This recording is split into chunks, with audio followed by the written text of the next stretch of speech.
I can see the faces of many senior professors of our country. I welcome them. I can see the faces of Professor Ranjit Ghosh, Professor Avinash, and others. I welcome them and convey my hearty regards to them to be connected with this Sunday webinar. Friends, today we have with us two eminent scholars of our country, and we have also two sessions like all other Sunday webinars. Today we have with us Dr. Manisha Chhotray in the first session and Dr. Amita Balmik in the second session. I welcome them. Dr. Manisha Chhotray with the and Social Sciences, Parana Maharaja Government Engineering College, Brahmapur, Odisha. Today, Madam Chhotray will speak on the comparative literature, which is a new way of studying literature, feelings, and culture beyond the linguistic border. And in the second session, Dr. Amita Balmiki, the professor and head, Department of Philosophy, Ramani Ranjan Jhunjhunwala Autonomous College of Arts, Science and Commerce, Mumbai. She will speak on the ontology of feeling. I think in it she happens to make a connection between cinematic realism and philosophical realism. I welcome and extend my pranam to both the speakers of this Sunday webinar. And before inviting Dr. Manisha Chhotray in the first session, it's my pride privilege to speak a few words on her academic journey. Professor Manisha Chhotray, having a brilliant academic career, has obtained first class first in English literature with the gold medal, and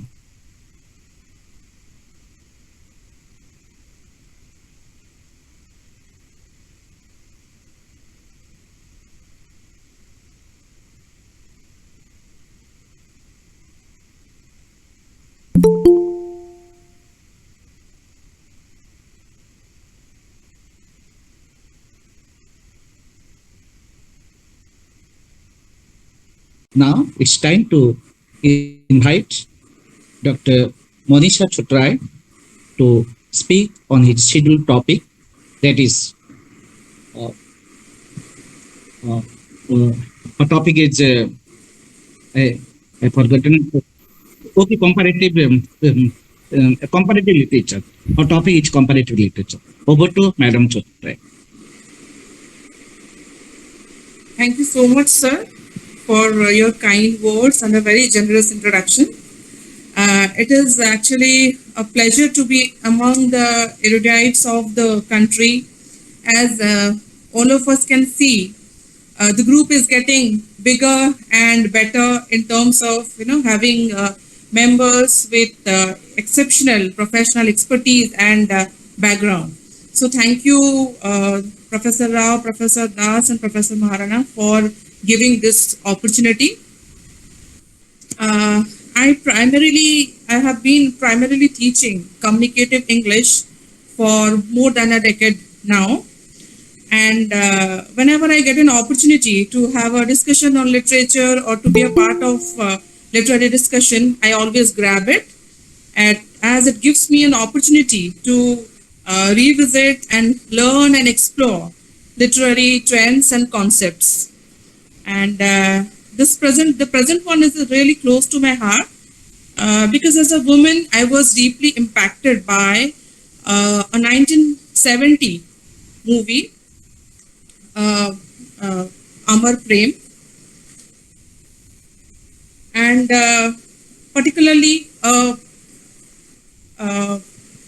and I always wanted to critically analyze and examine it And today, I would really request the esteemed members and the professors. I know there are many senior members in the group. So I would request them to give their inputs in order to make it all the more enriching. So yes, comparative literature. And under comparative literature, particularly, I'll be focusing on the metamorphosis of representation of female protagonists in Hindi cinema. So a world where things are replaced at a much faster rate than one can imagine. Literature too had to keep pace with the growing times and thus evolved the concept of comparative literature, which is growing in its popularity as days are progressing. So comparative literature is an intertextual and interdisciplinary branch of study, as we know, and it focuses on different aspects of literature, such as translation studies, sociology, critical theory, cultural studies, religious studies, as well as history.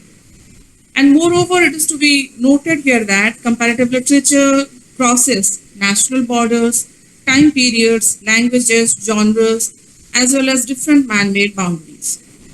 So it is in fact a branch of study where literature of not just different languages, but even different civilizations, cultures, ages are basically studied to understand and analyze people, customs, behaviors, mysteries or myths, history, philosophy, and social movements. Like René Velek, the Czech American comparative literary critic, emphasized that history is central to or very is key to comparative literature. It is to be noted here that cultural history is much more of significance to the study of comparative literature than factual history. Coming to the objective of comparative literature, according to the professor of comparative literature, Arthur Marsh, the objective is to examine the phenomena of literature as a whole, to compare them, to group, to classify, inquire, to determine the results of them. And this is true. And this is the true task of comparative literature. So if the scope of comparative literature is this vast, then whatever is written across the world throughout the ages can be brought under the purview of comparative literature. Now coming to the origin of comparative study, to Matthew Arnold, the famous English poet and cultural critic, goes the credit of introducing the very term comparative literature. And it is believed that the first time in English, the phrase comparative literature was used in 1848 in an unpublished letter by Matthew Arnold, who translated Emperor's use of histoire comparative. There are, as we know, primarily two schools which are considered to be principal. That is the French School of Comparative Literature and the American School of Comparative Literature. The French school was popular in the early days of comparative literature, where the focus on comparing texts having a national orientation was the interest of the discipline. But coming to American school, it evolved with more focus on aspects like intertextuality and parallelism.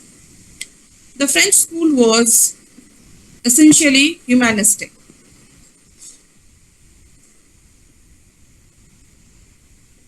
As it linked the study of comparative literature to social evolution, individual evolution, and the influence of environment on the social and individual life of men.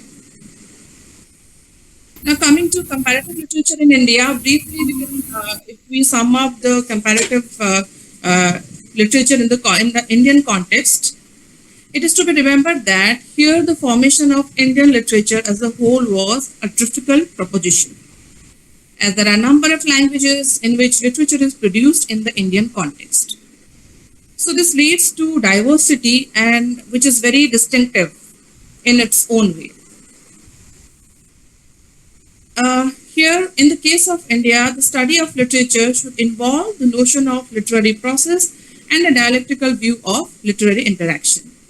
And because of this very diversity of languages and its literature, it can easily be stated that there is a certain kind of plurality of the Indian literature which offers multiculturalism. So coming to India, it becomes a ambiguous term. And it is this multicultural India which is the subject of discussion in much of the comparative literature that one ponders over today. And all the literatures which do not come under the purview of the mainstream literary studies often finds its place in comparative literature. So often the translation of literature written in lesser known languages into major languages and vice versa happens as a part of comparative literature. So translation is an important activity of comparative literature. Coming to today's discussion, in the course of today's discussion, we will be making an attempt to understand the changing portrayal of cinema and the socio-cultural image of women in Indian movies. The present study is a progressive and a historical study, yet it satisfies the demands of comparative study for India being a multicultural nation. As Matthew Arnold emphasizes, we must have a look at literatures of all periods. So we recognize the similarities and dissimilarities among literatures, and for the present studies, we will take up two female characters from two commercially successful and critically commended movies of Hindi cinema. We'll try to explore and analyze their journey in the context of an evolution in the roles of women protagonists in Indian cinema to see the change in the status quo, if any. So the first character or the first movie that we are going to take up is Amar Prem, released in 1972. Celluloid as a medium of expression has always played a key role in depicting societal norms, traditions, and way of life. It always reflects the spirit and essence of the age. Shakti Samantha's beautiful 1972 movie Amar Prem is a classic dealing with the poignant story of the female protagonist Pushpa. Based on Vibhuti Bhushan Bandyopadhyay's story, Heen Kachori, and adapted from Aurobindo Mukherjee's Bengali film Nishi Padma, released in 1970. The innocence that marks the Bangla version remains intact in the Hindi film, as Mukherjee himself writes the screenplay for it. Amar Prem basically tells the story of Pushpa, who is driven out of her home by her husband and his newlywed wife, having no one except a poor old helpless mother. Pushpa's world turns upside down, as now she is an abandoned woman, having no male relation to come to her rescue. The period in which the story is set did not offer such women social acceptance. Pushpa finds herself in utter despair as she is judged for her inability to become a mother, for leaving her abusive husband's house, though forcibly, and afterwards for being a fallen woman and for showing motherly feelings towards Nandu in spite of being a courtesan. She is an outcast, a pariah, in the so-called respectable society where every relationship has a name, a social sanction, a label. But the relationships she finds herself in, she finds in her new abode are nameless and even outlawed ones. Pushpa represents the quintessential Indian woman, submissive, conventional, and helpless. Her misfortune begins with her infertility, her inability to meet the social standards and expectations of the society. She is defined in relation to her physical or biological ability to carry a child, and which is in fact a very narrow and outdated definition of a woman. She is deprived of a happy life because of her physical condition, and the subsequent events only add to her misfortune, and she lands up in a brothel in the city of Kolkata. Pushpa surrenders to the ugly turn of events in her life, and in this space of ignominy, she comes across love in its purest form in Anand Babu and Nandu. The former is stuck in a loveless, dysfunctional marriage, and the latter, a young boy who has lost her mother and is ill treated by his stepmother. The sacred relationship Pushpa and Nandu share, the fondness they have for each other, is almost suggestive of Krishna Yashoda bond. Yet, Pushpa is prohibited by the societal norms to show motherly emotions as she belongs to a different world, a world of shame and indignity, where she is ironically pushed into by the society only. An equally untainted relationship running parallel to this is the romantic relationship between Anand Babu and Pushpa, which is subtle and deep. An emotionally stirring side that reflects the deeply rooted beliefs Indian women are conditioned to have is seen when Pushpa's estranged husband dies. Even though Pushpa has walked out of the abusive marriage, when her offensive husband dies, she breaks her bangles, which she never took off in all these years, to denote grief and widowhood. Though Anand Babu is in a dysfunctional marriage, Pushpa doesn't think of a lasting relationship with him because she is a social outcast. Anand Babu respects her decision and leaves. He returns at the end only to hand over her to her foster son. Amar Prem is a saga of pure and unconditional love, a love that is rare to find. Despite the injustices she is subjected to, Pushpa does not turn bitter and continues to shower love and care on her loved ones. The movie we just talked about completes half a century this year, and the portrayal of the female protagonist was very much in sync with the norms and expectations of those times. The next character we are going to discuss is the character of Amrita from the movie Thappad, released in 2020. A time difference of almost 5 decades between the two movies, set in backgrounds which are poles apart. A comparative study of the two can throw some light on the metamorphosis of women character in Hindi cinema over the years. So talking about Thappad, Anubhav Sinha's movie is a big slap on the age-old practices associated with Indian marriages.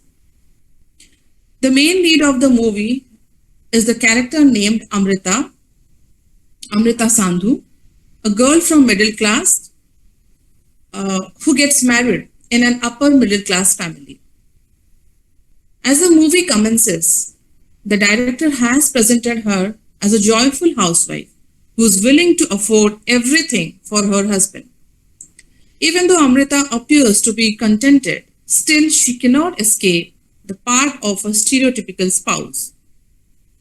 All the women characters in the film have faced the penal realities of patriarchy at one point or the other. Although some characters could recognize the prejudice done to them, some others aren't even conscious of the injustice they are confronting. The society will throw shade at even highly successful ladies because they could manage everything so well without any dependence. Even at the present scenario, when women are given freedom to study and work, still they are expected to have a dependence on male members of the society. This is basically to reinforce the norm that social setup is developed and implemented by men. While one woman expects another woman to lend a supporting hand in the time of crisis, It is always the other way around. Amrita's life goes upside down all of a sudden when she receives a slap from her husband Vikram during a party hosted in her house. Even though Amrita was surrounded by her family and friends, no one was there to really back up her. The only character who felt like voicing against this was Swati, Amrita's sister in law to be. For Amrita, the slap was not simply a physical form of violence, but infringe of her self-respect. The slap also makes Amrita realize her value in the relationship and how she was pretending to be happy all the while. Amrita, being an educated lady, could easily identify the injustice done to her. The scene in which Amrita's husband slaps Amrita is a turning point in the movie. Amrita comes to the realization that in the process of making herself a good wife, she forgot her identity. But this is not something particular to Amrita, but most of the Indian women can relate to this.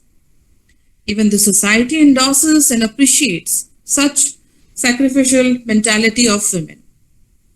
Amrita's husband had only concern for his family's dignity. He isn't really bothered the hurt, or he's not bothered that he actually hurt his wife's emotions.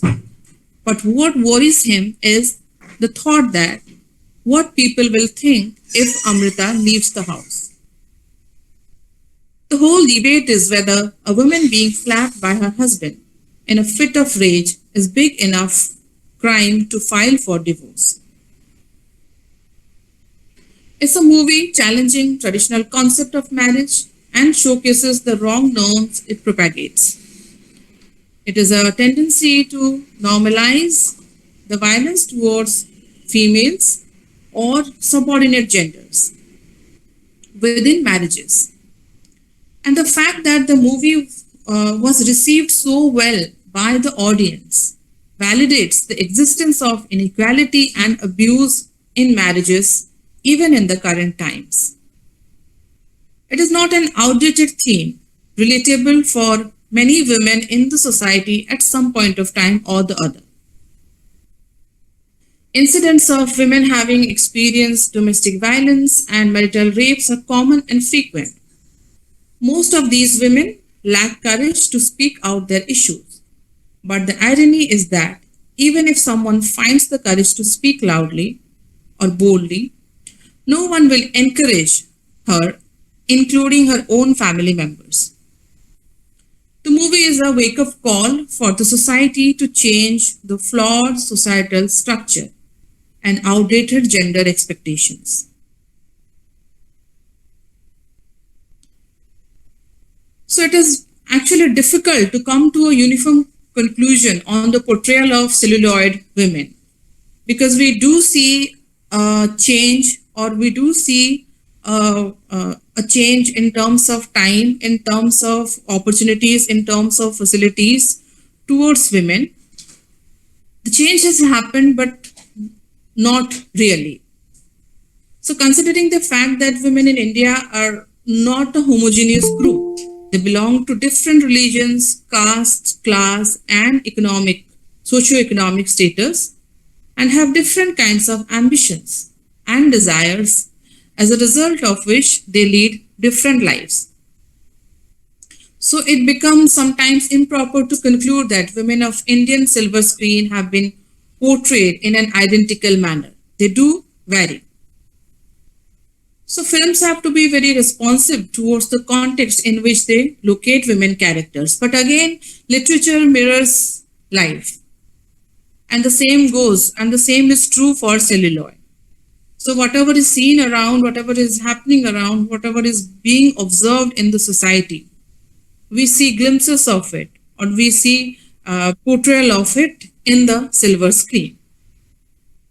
So women characters should possess the agency to dismantle the existing the power structures as well as be able to negotiate their own position within this structure. So the very fact that movies like Thappad are being made is quite encouraging as far as cinema is concerned. But women's experiences and dilemmas as points of narration are the need of the hour. Going beyond the stereotypes will do a great help to the cause of women in Indian society. And definitely cinema has to create a separate and independent space for Indian women to help them realize their dreams.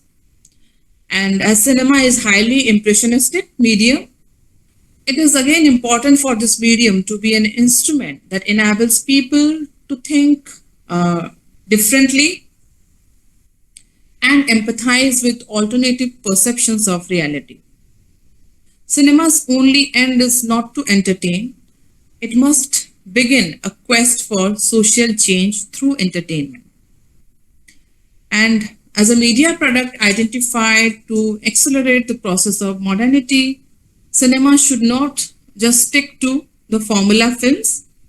It should come up with more progressive, like the one by Anubhav Sinha, more progressive representations of women, and such portrayals would do justice to women and their role in the society. So with this, I come to the conclusion of the presentation. And as I told you in the beginning, it was really close to my heart because I was deeply moved by this scene. This scene where the role played by Sharmila Tagore in Amar Prem, the character Pushpa, she goes to this riverside in order to follow the customary procedure of widowhood by breaking her bangles and removing her sindoor. And it was really moving because it is because of the same husband that she has landed up in a brothel and now she works as a domestic help. But somewhere the values or the conditioning of Indian women or the conditioning of women is done in such a way that it goes so deep. It is so deeply rooted that she could never think of removing those bangles all these years. She has been through so much of humiliation. She has been through so much of difficult, a difficult phase of her life. She has been through downs only. But throughout these period or throughout her life, she could never think of removing it. And finally, when her abusive husband dies, she goes to the river bank in order to formally have a separation from her long estranged husband. So this was a very moving incident, and somehow this had a deep impact on me, and I always wanted to do a critical analysis of it. And I think I have been able to touch some of the aspects of it. And I would request definitely the professors in the group to raise the points and to give inputs so that we can have a holistic and more enriching experience or analysis of the whole episode. So yes, can we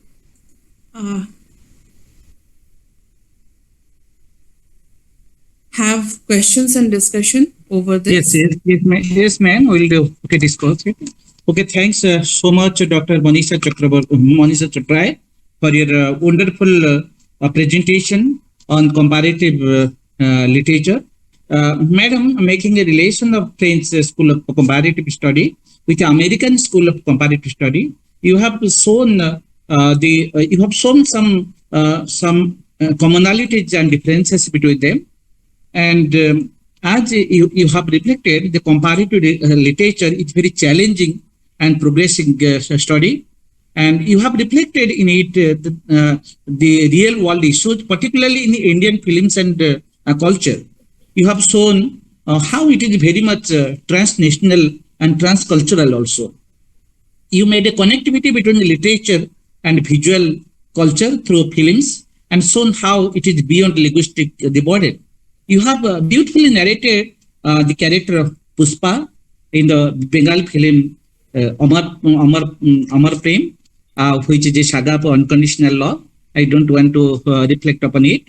And you have really made a very beautiful analysis and a critical analysis of the comparative literature in relation with the Indian films. Thanks so much. Now over to Dr. K. Omnaran Rao to carry on the interactive session. Dr. Rao. Over to Dr. Rao. Yes, namaskar everybody. Well, thank you, Dr. Maharana. Well, I think it's a good lecture wherein Dr. Manisha Chhotray tried to make a transition over a period of 50 years and tried to show how things have changed and nothing is to be done. Well, with this, let us initiate the discussion. Well, I will have my own views on this in the later, but we have with us Professor Ghosh, Prashantji, and many others. Even Amita Valmiki, she is working on films. Okay, so we will have many questions on this. Well, first of all, I would request Dr. Ghosh to have his observations and his questions. Dr. Ghosh. Thank you, Dr. Rao. I have only one question, and that is to Manisha. That do you think the position of the females have changed over 50 years to counter the male domination and gender inequality?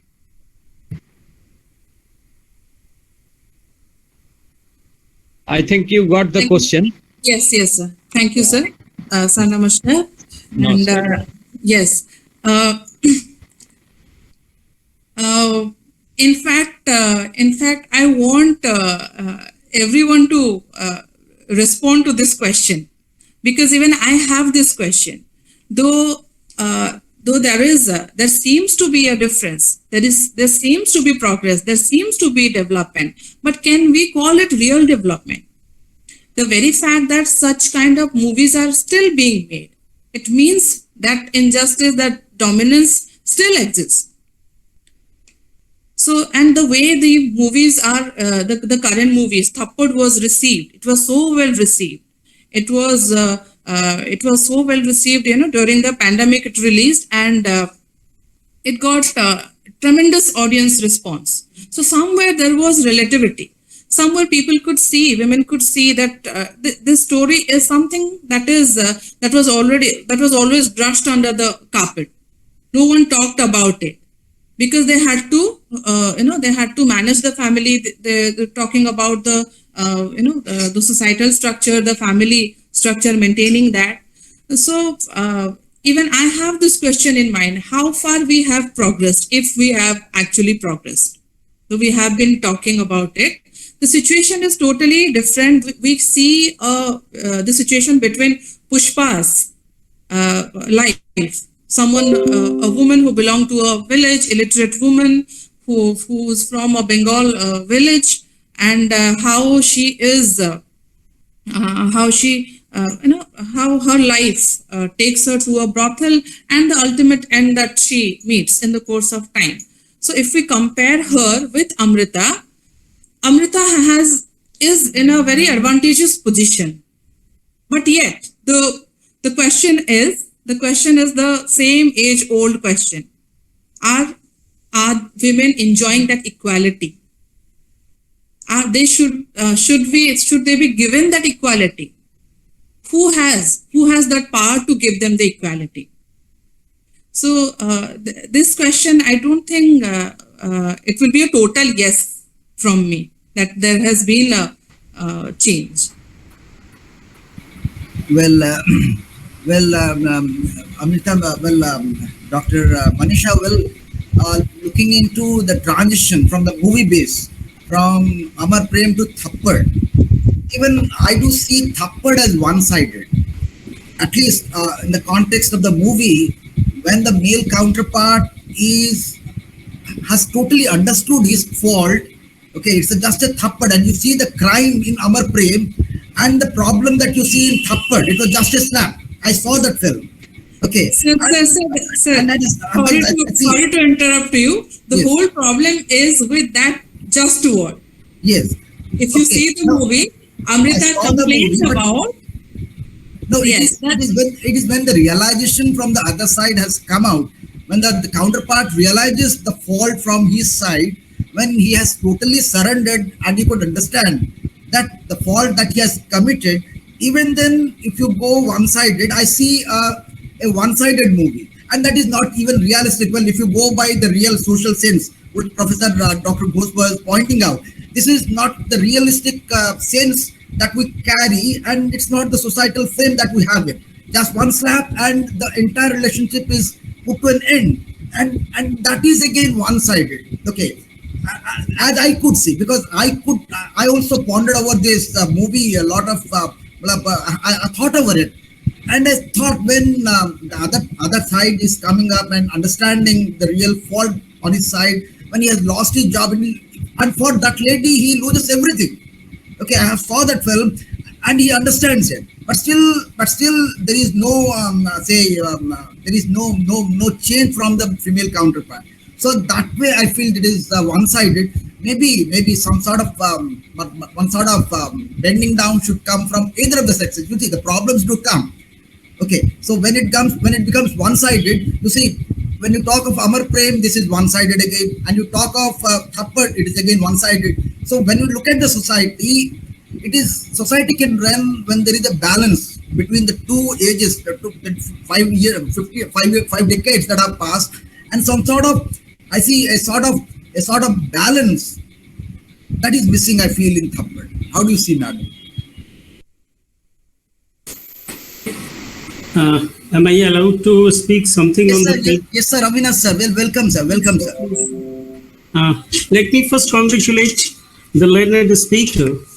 In fact, she has tried to portray the things in a very nice way, and it is a brute reality that we are living in a multidimensional world and multicultural as well.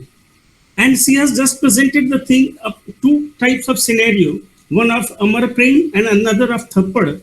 And this portrays that we, particularly in India, we are living in such different centuries, different ages at one time. And this Indian cinema is trying to reconcile the things in such a beautiful way, because just Professor Ranjit Ghosh has said, whether we have some improvement or not, this Indian cinema is coming to our house in our family members, and it is improving the mental setup as well. Because you see, the cinemas were prepared earlier during the time of Amar Prem, and coming to this age, now the heroine of the now the things are being created and the stories are being written where the heroine is female is in the main lead of the cinema. So in that way, you will find a tremendous change that is not only being marked in the society, but also in cinema. It is not simply a source of entertainment, but also changing the society slowly but stealthily. And finally, since we are living in a different ages and in a multicultural society, even the Western countries are also influencing on it, our feminist outlook is given priority and prominence in certain types of cinema where the things are being portrayed in a very existential way. I think this is my remark. It is not an equation.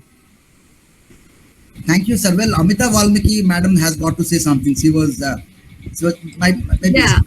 Yes. Welcome, madam. Yes, I had. I think Manisha ji, thank you so much for this wonderful elucidation. I wanted to just make a remark. That's all. That though as Ghosh sir asked that, do you think that the position of women? I think in subtle manner the inequality still exists, and these are not revealed, especially in urban regions. I'm talking about rural. We can understand that still it is existing, and it is very explicit as well.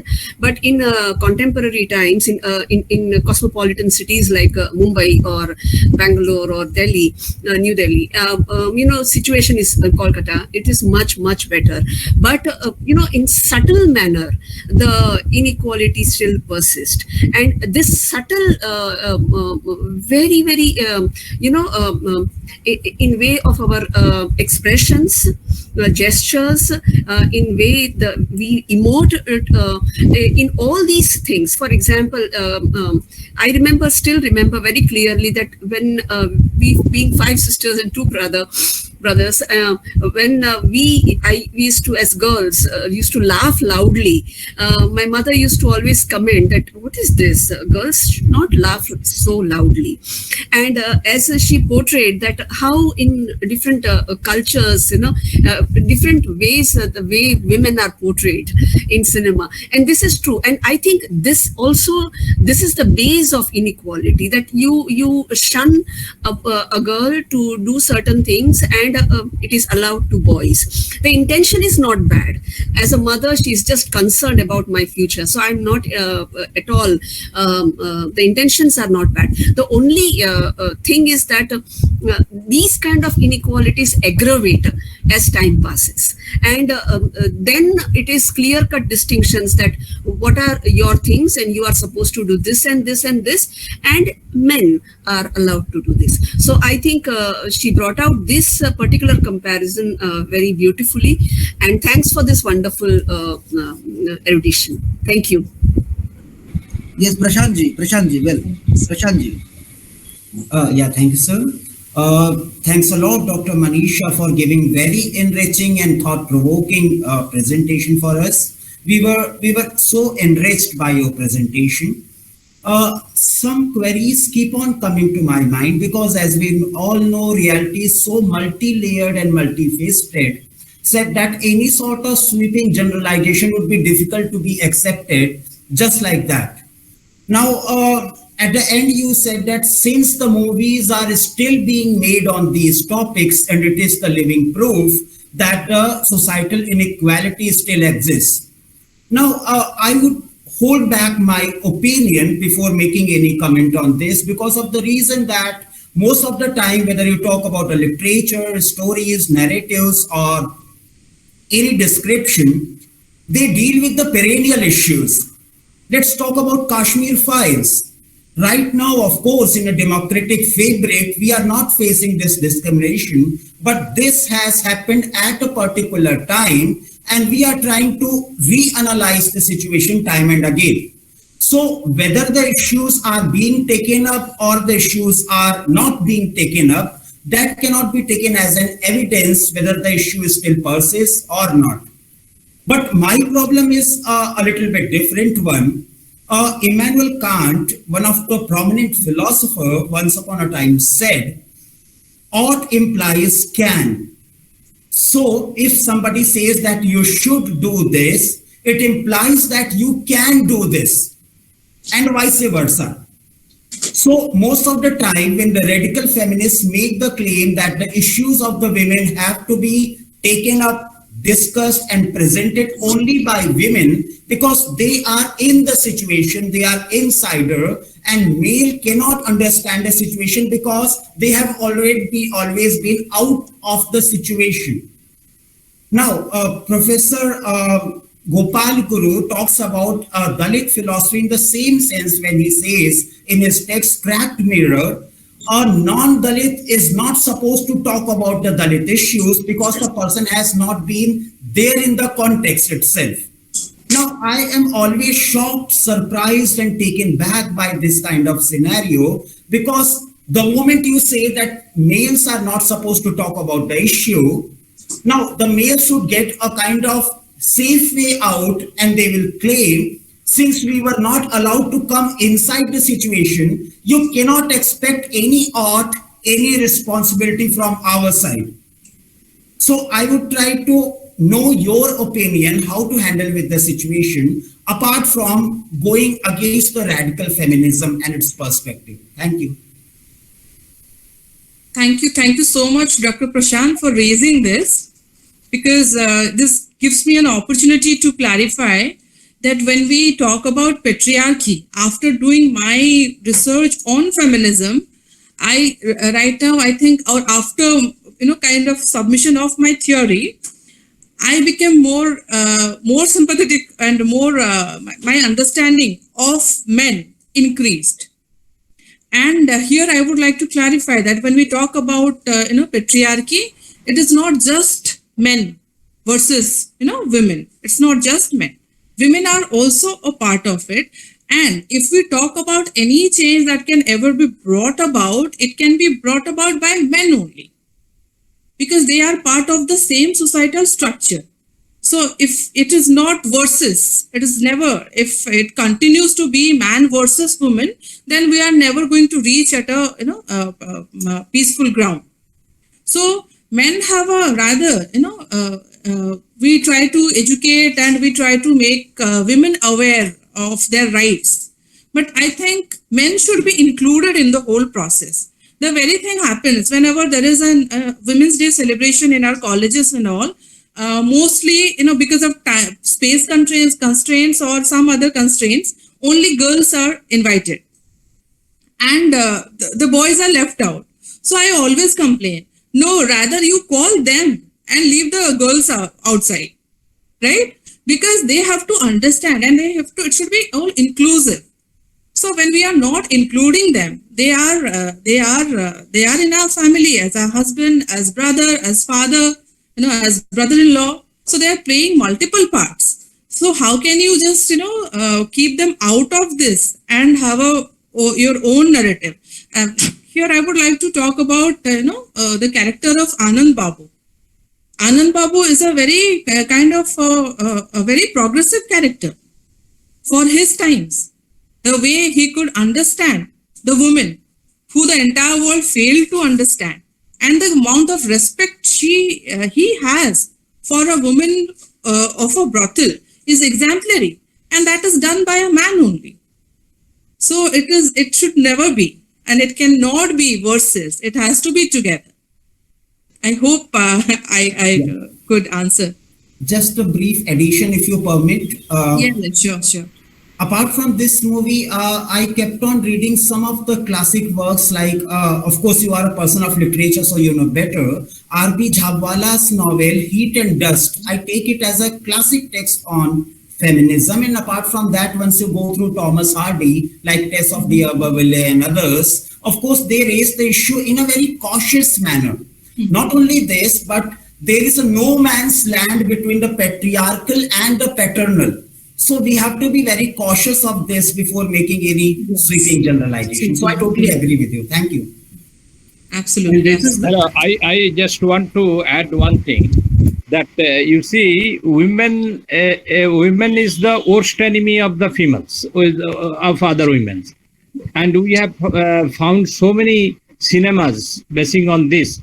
So you see, from the earliest upbringing, a female child is subjected to certain situations which she is discouraged on several occasions, and the male child is encouraged on the similar occasions. So the gender inequality starts from the very family life and the playing of the social role.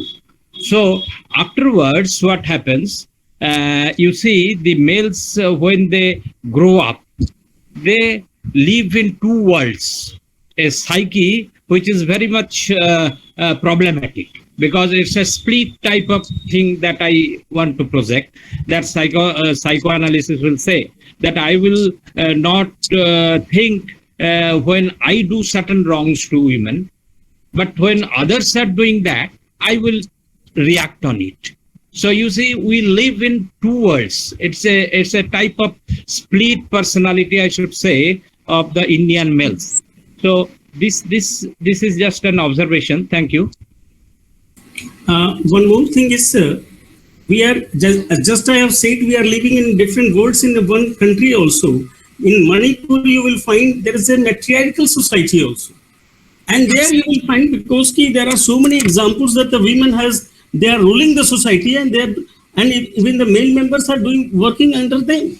So one should not be so biased in that way. And in order to have a gender equal opinion and gender equal psyche that should prevail in our country, we will have to take into consideration both the aspects, as you have rightly observed.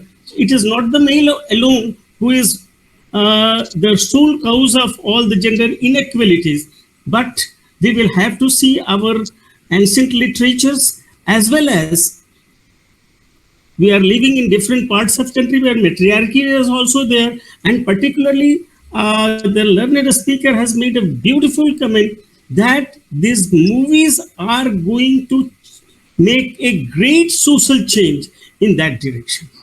Thank you very much for your learned speech. Thank you again. Thank you. Thank you, Dr. Ghosh. Well, Dr. Vasundhara wants to say something. Well, welcome, madam. Welcome, madam. I talk in Hindi, sir. Welcome. Yeah, no Hello. problem. Yes, madam. Yes. Sure. Sir आपने जो कहा sir, प्रशांत sir ने शायद, sir हम लोग जो family से शुरू करते हैं सर, वही हम समाज में जीते हैं। जो हमारी समस्याएं हैं फैमिली से शुरू होकर समाज में जाती हैं, तो पहले हमें फैमिली में जो बच्चों को हमने सिखाया है वहाँ से मदर को शुरू करना चाहिए। ब्रॉड माइंडेड मदर को होना चाहिए। जब मदर ब्रॉड माइंडेड होंगी तो मेरी फैमिली ब्रॉड होगी, फिर समाज ब्रॉड होगा सर। मेरा विचार यही है। तो पहली पाठशाला तो सर घर ही है, घर से ही हम शुरू करें तो ज़्यादा अच्छा, तभी समाज में बदलाव होगा सर। Thank you sir. जी जी, थैंक यू मैम। एब्सोल्युटली, मैं यहाँ पे ऐड करना चाहूंगी। Thank you ma'am. And somewhere it is the responsibility और the privilege of a mother that उसको ये मौका मिलता है कि वो एक प्रोग्रेसिव लड़का रेज कर सके, जो कि जैसे कि वो थ्रेटन ना फील करे जब व्हेन अ फीमेल और अ वुमन इज ग्रोइंग।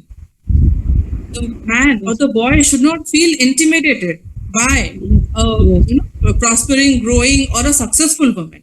तो वो कहीं ना कहीं से एक लड़के को बड़ा करना is more sensitive issue in the present times than raising a girl child.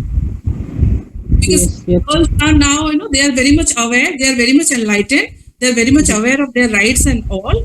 So लड़के को उसमें उसमें ढालना और उसमें एडजस्ट होना सिखाना कि अगर वो जीत रही है तो वो तुमको चैलेंज नहीं कर रही है, वो जीत रही है क्योंकि वो उसका रास्ता है, वो उसने चुना है, वो जीत रही है, वो आपको चुना है और उसके पास वो टैलेंट है, तो एक्सेप्ट करना होगा। जी, जैसे कि नेचर ने पानी हवा सबको दिया है जी, उसी तरह उसको भी भगवान ने दिया है। सो वो अपने रास्ते पे है, वो आपको चैलेंज नहीं कर रही है।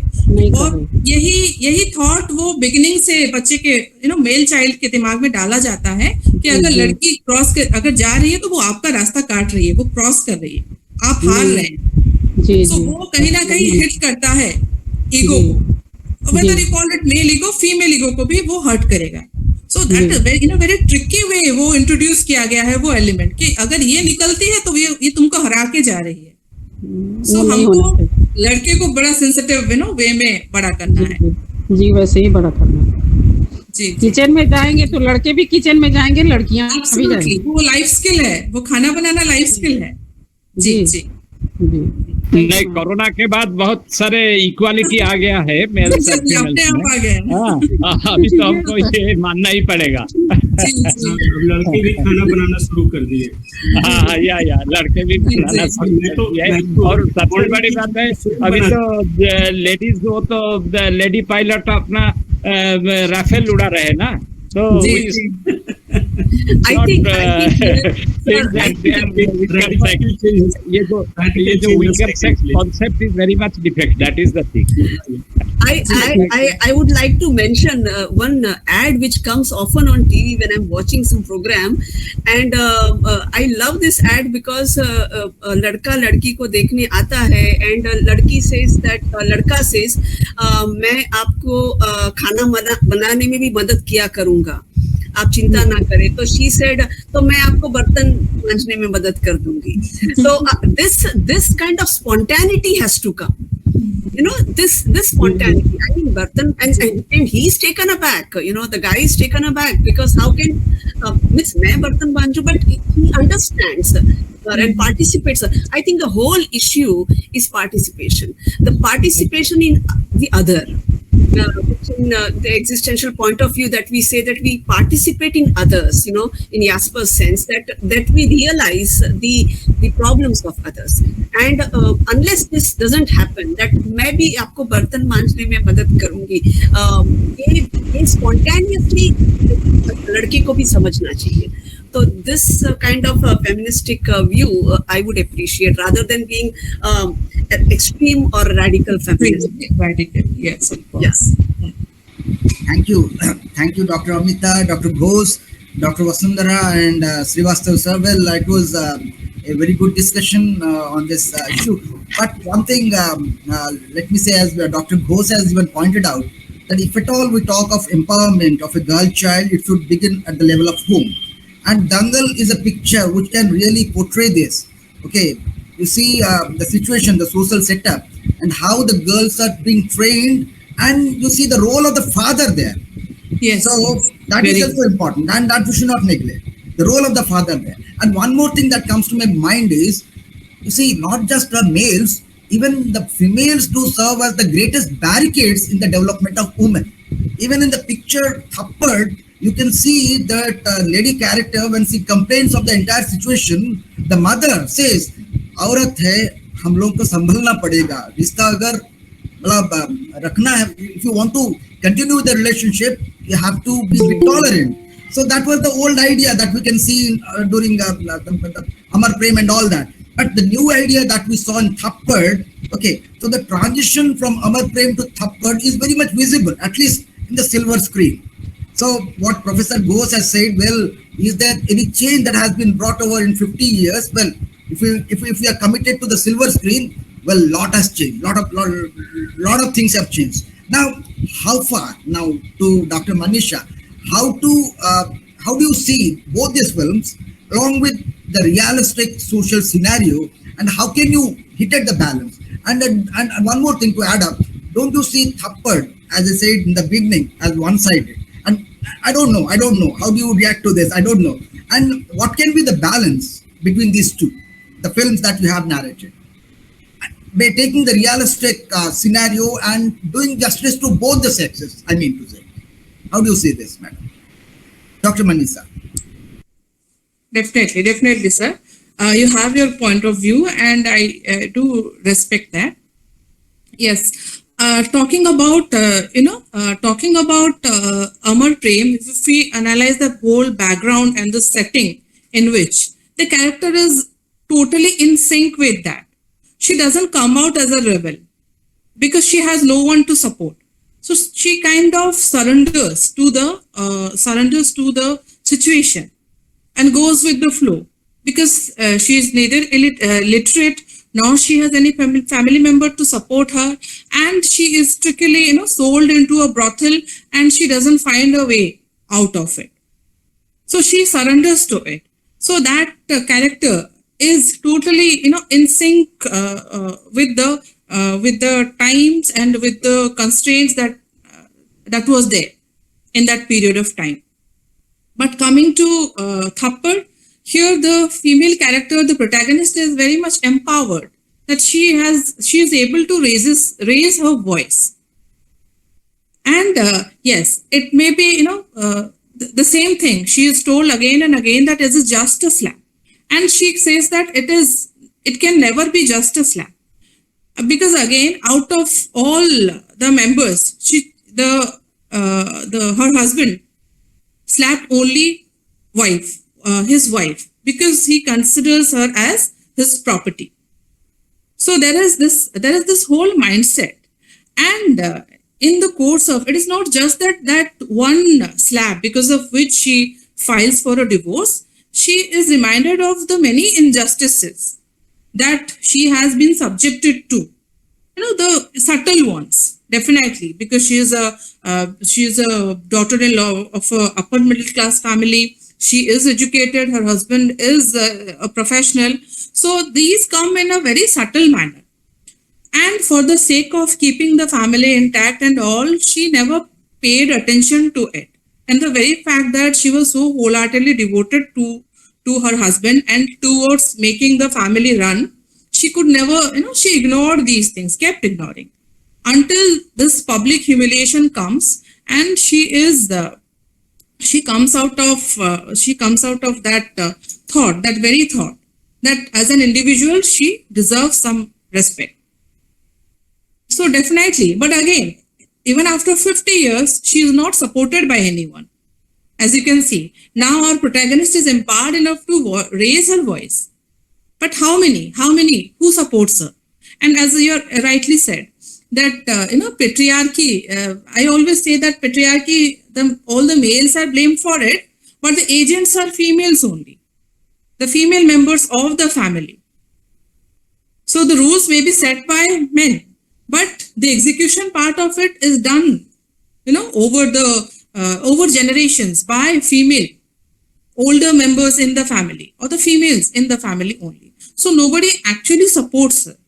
And even now, even after 50 years, we do not find another male criticizing it, because any form of violence, it can, a woman doesn't deserve it.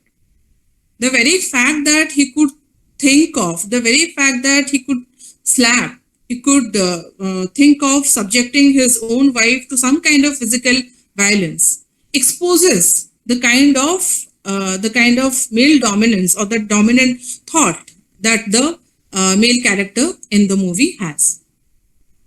So I think there is a change, but again, a lot more needs to be done, because she is alone and she has to really struggle to convince everyone around her that it can be a ground valid enough to file for divorce.